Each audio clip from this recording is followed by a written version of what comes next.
예, 그럼 마지막 토론으로 저희 강성영 범죄정보관께서 온라인으로 접속해서 토론을 해주시겠습니다. 안녕하십니까. 강성윤입니다. 먼저 이 자리에 초대해 주셔서 감사하고 또 이해봉 센터장님의 매우 좋은 발표도 잘 들었습니다. 감사합니다. 시간을 가급적 5분 정도 말씀하셨는데 우선 제가 작성한 토론문은 국내 법제도 개선 필요성에 대해서 간략히 작성을 한 것인데 읽어보시면 될 것 같아서, 그리고 아무래도 인터폴 직책에 있기 때문에 부르셨지 싶어서 우선 5분 중에 앞에 한 3, 4분 정도는 가산자산 악용 범죄 관련 인터폴 하는 일들 중 몇 가지를 언급하고자 합니다. 인터폴 온 지 제가 아직 한 달이 안 돼서 아직 더 배우고 있는 중이지만 그중 공유가 필요하다 싶은 부분에 대해서 몇 가지 말씀드리겠습니다.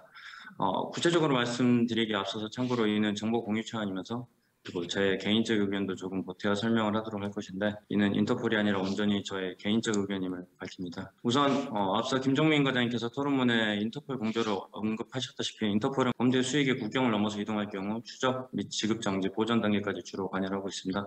전국적인 몰수나 추징은 일반적으로 법무부 외교부를 통한 공식적 사법 공조를 통해 이루어지고 있고요. 기존 범죄 수익이 기존 화폐가 아닌 가상자산으로 이동하고 있기 때문에 가상자산 관련 공조에도 인터폴이 적극 나서고 있습니다. 인터폴 한국본부 즉 NCB 요청에 따라서 공조 조율했던 사건도 있으며, 그리고 현재도 조율 중인 사건들이 구체적인 나라들의 이름은 밝힐 수는 없지만 다른 여러 국가 회원국들의 NCB 요청으로 받아서 이제 공조를 조율하고 있습니다. 다만 그 범죄 수익이 기존의 실물 또는 디지털화된 화폐인 경우에도 관련 지급 정지, 몰수 또는 추징 보전 등의 권한을 가진 주체, 요건, 절차 등이 각 국가별로 매우 상이하기 때문에 국가 간 공조를 조율하는 것이 매우 어려운 것과 마찬가지로 새롭게 등장한 가산 자산의 경우에도 공조 조율에 동일한 어려움을 겪고 있습니다. 사실 동일하기보다는 훨씬 더 많은 어려움을 겪고 있습니다. 그 이유는 우리나라의 법제도 미비를 발표자 그리고 다른 토론자분들께서 지적해 주신 바와 같이 가상자산 관련된 법제도가 미비된 국가들이 많이 있기 때문입니다. 이에 인터폴은 정책 공조 차원에서도 많은 노력을 하고 있습니다. 국제법적 구속력을 가지고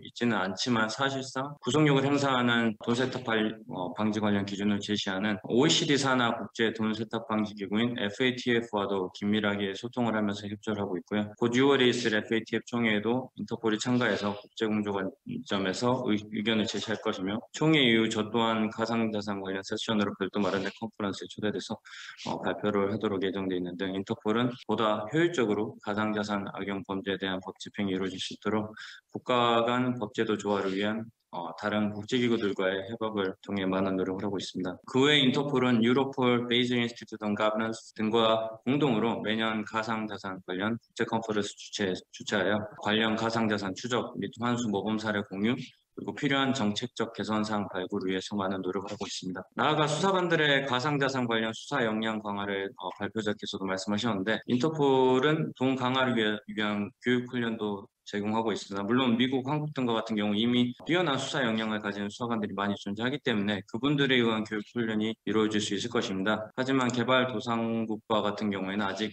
그러한 역량이 대체로 미비하기 때문에 인터폴 차원에서 동국가들 위주의 교육 훈련을 제공하고 있습니다. 그외 마지막으로 인터폴과 관련하여 말씀드리고 싶은 것은 흔히 Public-Private Partnership 줄임말로 PPP라고 불리는 민관 협력이 갈수록 법 집행에 있어서 중요하여지고 있다는 것을 고려해서 인터폴은 관련 정책적 개선 사항으로 상호 간 정보 공유를 추진하고 있습니다. 특히 기존에는 관에 대한 민해 정보 공유가 이루어지고 있습니다. 즉 사인이 자발적으로 또는 여러 가지 신고 의무를 부과하는 법 제도를 통해서 본디 경찰이 해야 되는 범죄 인지를 사인이 돕도록 강제하는 방식으로 이루어졌습니다. 하지만 반대 방향으로의 정보 공유, 즉 민에 대한 관의 정보 공유는 부족이었습니다. 이로 인해 민은 관에 의해 부과된 여러 가지 신고 의무 수행을 위해서 많은 인력과 자본을 투입하고 있습니다. 물론 이는 공동체 사회의 일원으로서 사인이 당연히 해야 될 의무라고 볼 수도 있을지 모르겠지만, 타인의 신고 의무 수행을 위해서 관이 제공할 수 있는 정보는 제공하여 보다 효율적으로 그리고 낮은 비용으로 사인이 동 의무를 수행하는 것을 도울 필요가 있을 것입니다.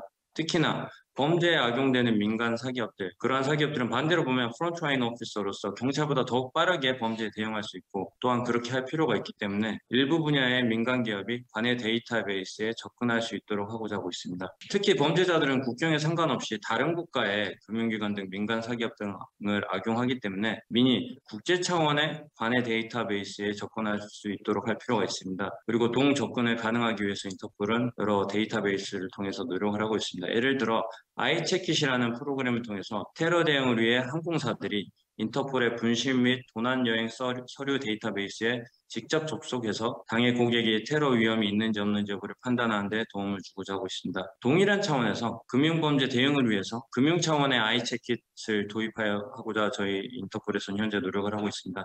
즉, 금융기관이 혐의 의심거래 판단을 하기 위해서 필요한 인터폴 데이터베이스에 접근을 할 수 있도록 하는 방향을 논의하고 있습니다. 추후 만약에 많은 나라에서 가상자산 거래소 등이 법제도권으로 편입되어 신뢰가 보증된다면 인터폴의 금융 아이체킷이 전통적인 금융기관뿐 아니라 가상자산 거래소 등으로까지 확대되지 않을 이유는 없다고 봅니다. 이상으로 인터폴 관련된 내용을 마치고 토론문에 제가 기재한 내용들에 대해서 시간 관계상 간략히 이만 언급을 드리자면 발표자께서 말씀하신 바와 같이 피해의 신속한 회복을 위해서 통신사기 피해 환급법상 의무 주체나 대상 범위를 조정하기 위해 법문의 개정이 필요한 것과 마찬가지로 금융범죄 수익 박탈을 위해서는 형사실체법상 몰수형의 부과와 몰수형의 실효성 확보를 위한 사전 형사 절차적 권한으로서 압수 몰수 보전의 집행에 필요한 법문의 개정이 추후 요구될 것으로 보입니다. 그 이유는 현행 형법 및 특별법상 몰수 규정들과 형사법상의 압수 규정은 대부분 유체물로서 물건을 대상으로 정하여 있기 때문입니다. 즉 현행 법에 따르면 범죄자가 가상자산을 통해 범죄 수익을 거두는 경우